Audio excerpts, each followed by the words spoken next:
Boa tarde, senhora presidente. Boa tarde, senhoras vereadoras, senhores vereadores, senhoras e senhores que estão nos acompanhando aqui na sessão e pelas redes sociais.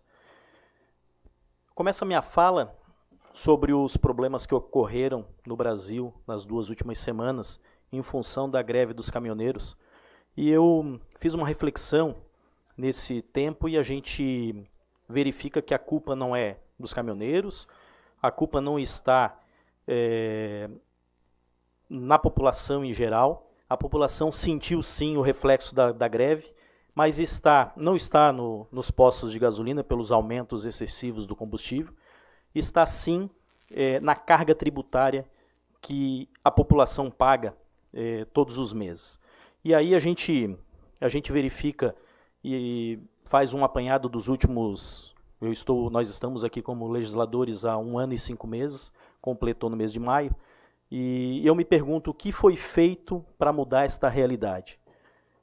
O que foi feito para pagar a conta da desoneração dos combustíveis, do diesel, foi a redução dos investimentos em educação, em saúde, cortes no orçamento. Eu não vi nenhuma medida do governo federal cortando na pele, cortando na carne, a redução para fazer frente à perda que vai ter dos impostos retirados do diesel. E aí, fica cômodo você fazer a matemática lá em Brasília sem pensar na população. Quem sofre, quem pagou a conta, quem viu o fantasma da inflação voltando nos mercados, primeiro o desabastecimento, depois o retorno das mercadorias com preço muitas vezes fora da realidade que nós tínhamos há 2 semanas atrás. Essas pessoas não têm condições de estar lá em Brasília fazendo as contas. E aí a gente pede, eu vejo há mais de 10 anos o pedido da classe política e de toda uma sociedade de uma reforma tributária coerente, honesta, visando principalmente o desenvolvimento do nosso país, e isso não se coloca em pauta. Se corta investimentos prioritários na área da saúde e da educação até o final do ano. Infelizmente é isso que a gente está vendo sempre. Como disse o vereador Túlio ainda há pouco, que me antecedeu, o desgoverno, se não se tem uma meta a longo prazo, se pensa agora em fechar o ano até dezembro e depois empurra-se para o próximo governante, quem ganhar o governo, e vai pensar o que vai ser feito. Não se tem um planejamento. E voltando para a nossa realidade aqui em São José, o que a gente poderia fazer, o que a gente pode pensar, qual a nossa parte, nós como legisladores municipais, o que a gente pode contribuir. Nós tivemos na semana passada, no dia 30, a audiência pública aqui nesta casa, alguns vereadores participaram, onde o secretário de Finanças fez a explanação, demonstração do cumprimento das metas fiscais do primeiro quadrimestre de 2018. Isso foi no dia 30 de maio. Analisando a apresentação dele e vendo os números que foram apresentados, nós tivemos nos primeiros 4 meses do ano um crescimento de 3,98% da arrecadação municipal.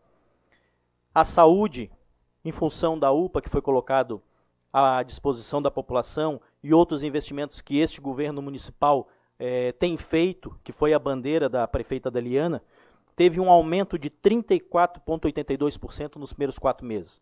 Nós tivemos um investimento em saúde mais do que o ano passado, da ordem de 2 milhões mês. É necessário, mas esses investimentos, eles são a despesa do município. E o secretário Vieira, ele colocou que, na audiência pública, realmente, totalmente correto, que em primeiro lugar vem a saúde, em segundo a educação, em terceiro a segurança e em quarto a infraestrutura. Se você pensar em despesa e o que você precisa pagar para fazer frente à necessidade da população, essa é a ordem real. Só que se você for buscar, e eu fui buscar a arrecadação de 2017 do município de São José, nós tivemos uma arrecadação de 580 milhões. Desses 580 milhões, 20% foi o retorno de ICMS. Ou seja, a circulação de mercadorias dentro do município de São José contribuiu com 20% da nossa receita. 64 milhões, isso correspondeu a 121 milhões do ICMS. 64 milhões foi o IPTU, é o segundo maior arrecadação do município de São José. Em terceiro, o Fundo de Participação dos Municípios, não chega a 10%, 61 milhões no ano passado. O ISS vem em quarto com 54 milhões, menos de 9%. O IPVA em quinto com 26 milhões, depois as demais arrecadações chegando a 580 milhões. O que eu vejo a longo prazo, o que vai acontecer com os municípios, e não é São José, a nível de Brasil. Se nós estamos aqui com 20% da arrecadação de ICMS, é a arrecadação do município de São José, se nós não tivermos incentivos para as empresas gerarem emprego e renda dentro da cidade de São José, ela já participa de 20%. Caindo este percentual, destes valores é que nós temos que aplicar o 15% da saúde e o 25% da educação. Ou seja, é menos recurso para a saúde, menos recurso para a educação. E o IPTU vem em segundo, o ICMS em quarto colocado. Ou seja, a produção é a única maneira de você colocar recurso dentro do cofre municipal para fazer frente ao crescimento. Você tem um crescimento pequeno de 3%, quase 4% de arrecadação do município, quanto a 32%. Esse valor, essa diferença de 28%, ele saiu de algum lugar. Saiu da onde? Da infraestrutura. Só que a infraestrutura hoje, ela está pagando essa conta. A longo prazo, as empresas vão deixar, no futuro, as empresas vão deixar de ser interessante o investimento dentro do município de São José e nós vamos ter diminuição na arrecadação de ICMS, que hoje representa 20% da fatia. Nós temos exemplos claros de evasão de divisas do município de São José. Um deles foi o CD do Queires, que está lá em Biguaçu, era dentro do Cobrasol, quando pegou fogo. Quanto foi para lá? A outra, a Cassol Pré-Moldados, que era dentro do Cobrasol, hoje está lá em Governador Celso Ramos. A Cassol Pré-Moldados chegou a construir estádio de futebol. Quanto gera de SS, CMS, uma empresa daquela? Não está mais dentro de São José. O centro de distribuição do Imperatriz, que era ali no bairro Ipiranga, hoje está lá em Santa Amaro, também saiu de dentro de São José. O centro de distribuição do Angelone era dentro de São José também, está lá em Tijucas. Todas essas grandes empresas que estavam dentro de São José geravam ICMS, ISS, geravam receita para a gente investir em saúde e educação. Infelizmente, nós não temos. E nós precisamos, sim, de investimentos a médio e longo prazo em infraestrutura para que essas empresas retornem. Não digo essas, mas outras, semelhante a essas, venham para dentro de São José. Uma das considerações que eu vou fazer, finalizando a minha fala, eu fui procurado por um empresário de São José, e ele me questionou a COSIP, quanto que ele paga na conta de luz dele. Nós temos aqui um consumo de 491 kW no mês, a COSIP a R$ 43,00. No mês seguinte ele consumiu 6 kW a mais, mas ele passou da faixa de 400 para 500, ele foi para R$ 126,00. Essa é a nossa tabela da COSIP. E aí, nós estamos onerando quem? Nós estamos onerando quem produz e quem gera emprego e renda dentro de São José. E eu fui buscar todas as leis das COSIPs municipais.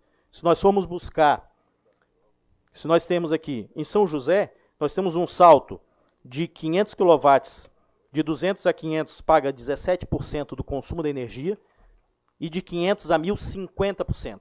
Um salto de 17 para 50%. Se nós formos buscar em Joinville, a COSIP, aprovada a lei em Joinville, nós temos um salto de R$ 26,00 para R$ 55,00. Aqui nós temos um salto de 46 para 126. Nós temos de 17% para 50%. O que nós estamos fazendo com isso aqui, pessoal? E se vocês forem buscar Palhoça, Biguaçu, Florianópolis, os municípios catarinenses ao redor da gente, a contribuição da COSIP para quem produz e gera emprego e renda dentro da cidade está mais barato. Isso demonstra o interesse das empresas em ir se instalar em Palhoça, ir se instalar em Biguaçu, porque se você tem um custo para cumprir a tua composição de custos da tua produção, se ela for vinculada ao custo da energia elétrica, a COSIP contribuindo a 50% do consumo, e tem lugares, tem faixas aqui que vai a 80%, vai a 68%.